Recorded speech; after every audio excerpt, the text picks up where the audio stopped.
لیلھا کنہارھا، اس کی رات بھی ایسی روشن ہے جیسے دن روشن ہے، لا یزیغ عنہا الا ہالک، جو اس سے ہٹے گا وہ ہلاک ہو جائے گا۔ دین سے دوری ہے اور تربیت کا فقدان ہے، دونوں ہی چیزیں ہیں۔ اچھا یہ فرمائیے گا کہ اس کو ٹھیک کیسے کیا جا سکتا ہے کہ جو صورتحال ہے یہ پاکستان کی بدنامی کا باعث بھی بن رہی ہے؟ روز ہم جب اس قسم کی خبریں ٹیلی ویژن پہ دیکھتے ہیں یا اخبارات میں پڑھتے ہیں تو ہمیں تکلیف بھی بہت ہوتی ہے۔ بچیاں اور بچے اب گھروں سے باہر نہیں نکل سکتے، تو اس ساری صورتحال کو مولانا آپ کے ذہن میں کیا آتی، کیا تجاویز ہیں جس سے سوسائٹی کو، اس معاشرے کو ٹھیک کیا جا سکتا ہے؟ ابراہیم علیہ السلام نے جب اللہ تعالیٰ سے مکہ کی جب بنیاد رکھی تو 3 دعائیں مانگی۔ پہلی دعا تھی وَإِذْ قَالَ إِبْرَاهِيمُ رَبِّ اجْعَلْ هَٰذَا بَلَدًا آمِنًا، کہ یا اللہ اس شہر کو امن والا پرامن شہر بنا دے۔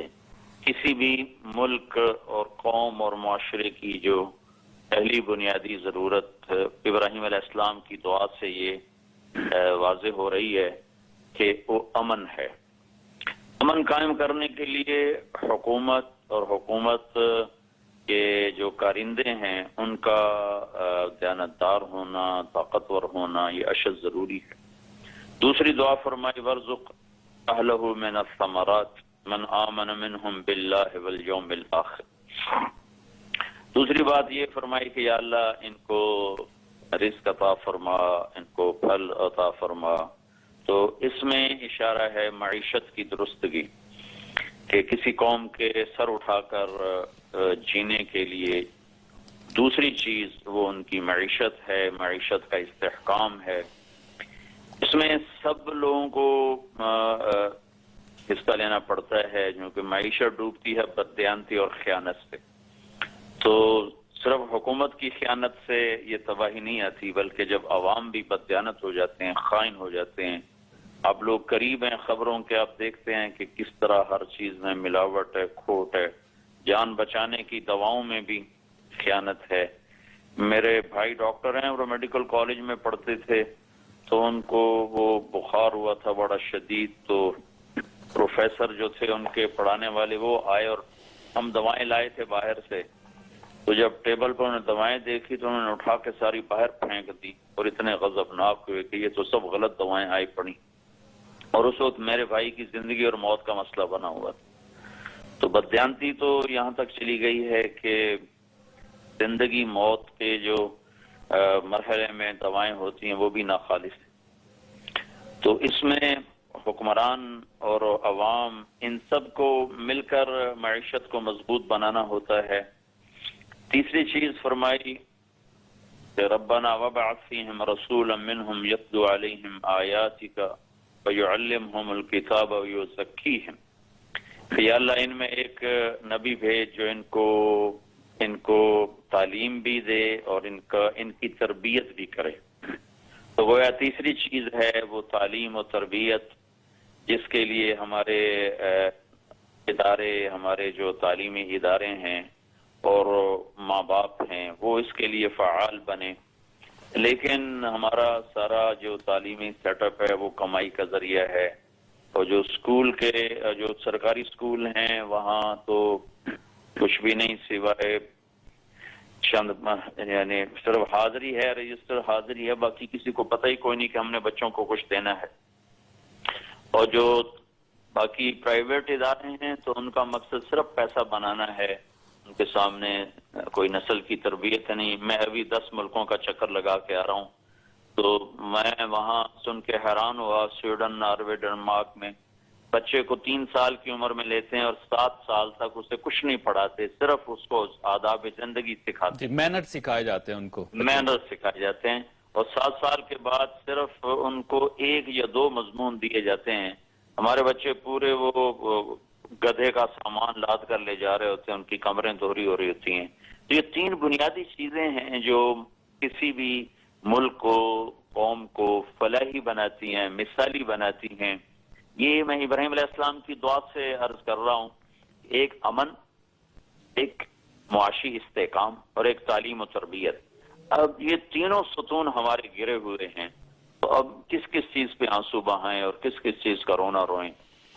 لیکن مولانا یہ جو صورتحال ہے درندگی کی صورتحال چھوٹی چھوٹی بچیوں کے ساتھ، اس سے تو معاشرہ ہمارا تباہ ہو چکا ہے. آپ اندازہ لگائیے کہ جنگلوں میں بھی ایسا نہیں ہوتا. جس قسم کی خبریں باہر آتی ہیں روز ہم سنتے ہیں، روز ہم دیکھتے ہیں، خون کے آنسو نکلتے ہیں ہماری آنکھوں سے. اس کو ہم صرف تربیت کے کھاتے میں نہیں ڈال سکتے کہ تربیت کی کمی کی وجہ سے ایسا ہوا ہے. یہ ایک میڈنس بھی ہے، بیماری بھی ہے ساری وہاں معاشرے میں.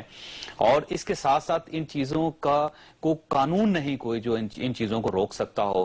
اگر آپ اس قسم کے کسی درندے شخص کو آپ گرفتار کر کے اس کا ٹرائل کریں، ٹرائل کرنے کے بعد اس کو عبرت کا نشانہ بنائیں تو شاید یہ اس قسم کے واقعات رک جائیں. اسٹیٹ بھی کسی جگہ نظر نہیں آ رہی مولانا. یہ تو میں نے آپ سے پہلے ہی عرض کیا تھا کہ اس کا جواب تو آج آپ کے کالم میں تھا کہ نہ قانون ہے، نہ حکومت کا روب ہے. نہ حکومت کا روب بھی نہ ہو اور قانون بھی ایسا ہو کہ مجرم کی پشت پناہی کرتا ہو اور مظلوم کو اپنی جائیدادیں بیچنی پڑتی ہوں، تو پھر مجرم تو خود بخوش وہ زوراور ہو جاتے ہیں، طاقتور ہو جاتے ہیں. مولانا یہاں پہ میں نے ایک بریک لینی ہے. بریک کے بعد اس سلسلے کو آگے لے کے چلتے ہیں، کیونکہ جب بھی اس قسم کے واقعات ہوتے ہیں مولانا تو ہم سیاستدانوں کو بلوا لیتے ہیں یا جو سماجیات کے ماہر ہیں ان کو بلوا لیتے ہیں، ان سے پوچھتے ہیں. آج تک آپ جیسے عظیم شخص کی رائے سامنے نہیں آئی. میں چاہتا ہوں کہ آپ قوم کو گائیڈ کریں، تھوڑا سا ان کو بتائیں کہ اپنی بچوں کو اور اپنی بچیوں کی کس طرح حفاظت کریں اور تربیت کا کیا معیار ہونا چاہیے پاکستان میں تاکہ اس قسم کے واقعات روکے جا سکے. چھوٹے سے بریک کو بریک کے بعد واپس آتے ہیں.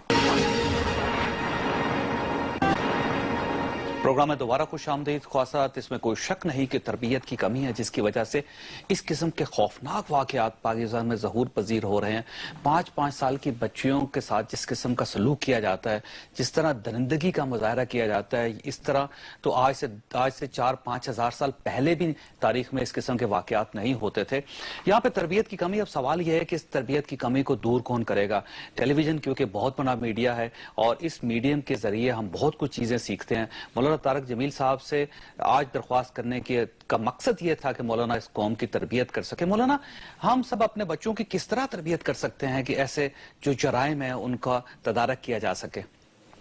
جاوید بھائی، سورہ لقمان میں اللہ تعالیٰ نے لقمان علیہ السلام کی نصیحت بیان فرمائی ہے اور لقمان علیہ السلام کے نام پر سورت بھی اتری ہے.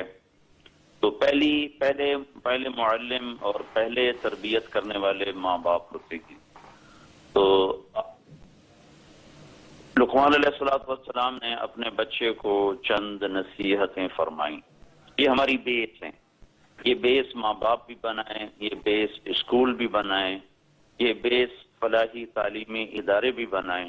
اس پر پھر جو بھی عمارت کھڑی ہو، سیاست کی ہو، ڈاکٹری کی ہو، انجینئرنگ کی ہو، وہ پائیدار بھی ہوگی اور آگے نفع بخش بھی ہوگی. وہ ہے وَإِذْ قَالَ لُقْمَانُ لِابْنِهِ وَهُوَ يَعِظُهُ يَا بُنَيَّ لَا تُشْرِكْ بِاللَّهِ. کہ لقمان علیہ السلام نے فرمایا بیٹا شرک نہ کرنا. گویا سب سے پہلا تعارف ہے اللہ کا کہ ہم اپنے بچوں کو اللہ کی عظمت حیبت اس حد تک ان کے دلوں میں اترے کہ وہ جانے کہ اللہ ایک ہستی ہے جس کے سامنے ہم نے کھڑے ہونا ہے. دوسرا ہے وَوَصَّيْنَا الْإِنسَانَ بِوَالِدَيْهِ. یہ اس پہ اگر میں پوری آیت نہیں پڑھتا چونکہ آپ کا ٹائم تھوڑا ہوتا ہے. ٹھیک. کہ دوسرا ہے کہ اللہ تعالیٰ نے فرمایا کہ ہم نے کہا انسانوں سے کہ اپنے ماں باپ کی خدمت کرو اور اپنے ماں باپ کے لیے پچھ جاؤ اور اپنے ماں باپ کی اطاعت کرو. تیسرا نقطہ بیان فرمایا یا بنیا انہا ان تق مثقال حبۃ من خردل فتکن فی صخرۃ او فی السماوات او فی الارض یأت بها اللہ ان اللہ لطیف خبیر. بیٹا تو یہ وہ چیز ہے جو اب جس سے متعلق ہمارا مضمون چل رہا ہے کہ بیٹا تو ایک کرائی کے دانے کے برابر اچھائی کرے گا یا برائی کرے گا، زمین میں چھپ کے کرے گا، فضاؤں میں اڑ کے کرے گا، تو اللہ تعالیٰ اس کو دیکھ رہا ہے اور ایک دن اللہ اس سے تیرے سامنے کر دے گا کہ اس لیے کہ وہ لطیف بھی ہے، خبیر بھی ہے. تو ایک رائی کے برابر اچھائی ہے یا برائی ہے، وہ تو سنبھل کے کر، تو تیرے سامنے یہ سب کچھ آنے والا ہے. اور چوتھی بنیاد لقمان علیہ السلام نے فرمایا بنیا اقم الصلاۃ، میرے بیٹے نماز پڑھ، وامر بالمعروف، میرے بیٹے بھلائیوں کو ایک دوسرے کو بھلائیوں کے لیے تیار کر، وَنْهَا عَنِ الْمُنْكَرِ، میں بیٹے ایک دوسرے کو برائیوں سے روکنے کے لیے بات کر، وَاصْبِرْ عَلَىٰ مَا أَصَابَكَ، اور میرے بچے جو تکلیف آئے اس پر اللہ کی رضا کے لیے صبر کر۔ اور اس کے بعد اگلی بات بتائی، وَلَا تُصَعِّرْ خَدَّكَ لِلنَّاسِ، لوگوں سے بدتمیز ہو کے بات نہ کر، وَلَا تَمْشِ فِي الْأَرْضِ مَرْحًا، زمین پہ اکڑ کے نہ چل، إِنَّ اللَّهَ لَا يُحِبُّ كُلَّ مُخْتَالٍ فَخُورٍ، اللہ تکبر والوں کو پسند نہیں کرتا۔ وَاقْصِدْ فِي مَشْيِكَ، اپنی چال میں میانہ روی رکھ، وَاغْضُضْ مِنْ صَوْتِكَ، اپنی آواز کو پست رکھ، إِنَّ أَنْكَرَ الْأَصْوَاتِ لَصَوْتُ الْحَمِيرِ، سب سے بری آواز گدھے کی ہے جو شور مچاتا ہے۔ یہ ہنٹس ہیں، یہ پورا ایک تربیت کا ادارہ ہے جاوید، تربیت کا نظام ہے۔ جاوید بھائی، ہمارا مسئلہ یہ ہے کہ ہم نے اللہ اس کے رسول کی تعلیمات کو اپنی زندگی سے نکال دیا ہے، اور اس کو نکال کے ہم اپنے معاشرے کو بنانا چاہتے ہیں۔ بظاہر تو یہ بڑا مشکل ہے، اس کا اس طرح وجود میں آنا بڑا مشکل ہے۔ یہ چند بنیادیں ہیں جو قرآن نے سورہ لقمان میں بیان فرمائی۔ اچھا، اس میں مولانا یہ فرمائیے گا کہ بے راہ روی جو سوسائٹی میں پھیل رہی ہے، آپ دیکھ رہے ہیں فحاشی ہے، عریانی ہے، اس کے ساتھ ساتھ کوئی چیک اینڈ بیلنس نہیں سوسائٹی میں، اور جس قسم کی حرکتیں سوسائٹی کے اندر ہو رہی ہیں ان کا بھی یقیناً افیکٹ ہوتا ہے انسان کے ذہن پہ۔ اس سوسائٹی کو، اس معاشرے کو بے راہ روی سے کیسے باہر نکالا جا سکتا ہے؟ اس کے لیے کس قسم کے اصول ہونے چاہیے، کیسے ضابطے ہونے چاہیے؟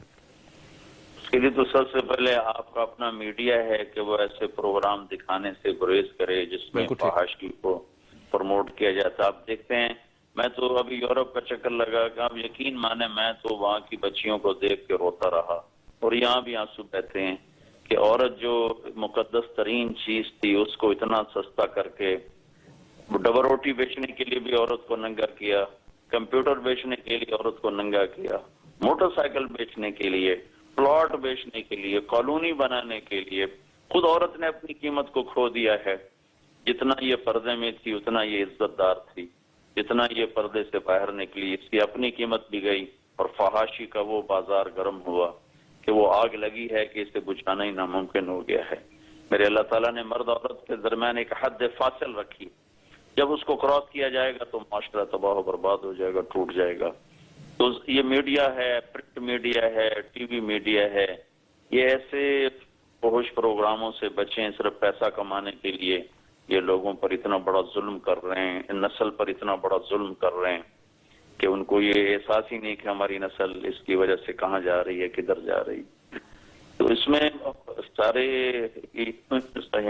سب سے بڑا کردار اس وقت یہ اس فحاشی اور ریانی کا، جو اس قسم کے واقعات رونما ہوتے ہیں اور تباہی اور بربادی کے یہ سلسلے ہمیں ساری دنیا میں ہو رہا ہے، صرف پاکستان میں نہیں ہو رہا۔ ہم زیادہ ہائی لائٹ ہو جاتے ہیں، لیکن میں اب یہ سارے ملک پھر کے آ رہا ہوں جاوید بھائی، ہر جگہ یہ عزت، اتحاد اور عصمت دری ہر جگہ ہو رہی ہے، اور بہت بری طرح ہو رہی ہے، اور یورپ کی لڑکی بہت ہی مظلوم ہے۔ آپ یقین مانیں، ہر ملک میں میرے آنسو بہے۔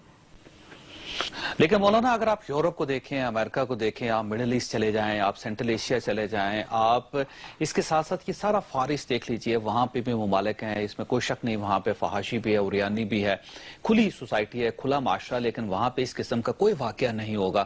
کبھی 10 15 20 سال میں اگر اس قسم کا کوئی واقعہ ہو بھی جائے تو ہم اس کو پریسیڈنٹ نہیں کہہ سکتے۔ وہاں پہ 5 سال کی بچی، 3 سال کی بچی یا بچے کے ساتھ اس قسم کی درندگی کا مظاہرہ نہیں ہوتا۔ یہاں پہ تو 6-6 ہزار واقعات پاکستان میں رپورٹ کر دیے جاتے ہیں۔ اس کا مطلب یہ ہے کہ ہمارے معاشرے کے اندر کوئی ایسی گڑبڑ ہے جس کی وجہ سے اس قسم کے واقعات ہو رہے ہیں۔ مولانا، آپ ہمارے ساتھ ہی رہیے گا، خواہ ساتھ یہاں پہ لیں گے چھوٹے سے بریک، اور بریک کے بعد واپس آتے ہیں۔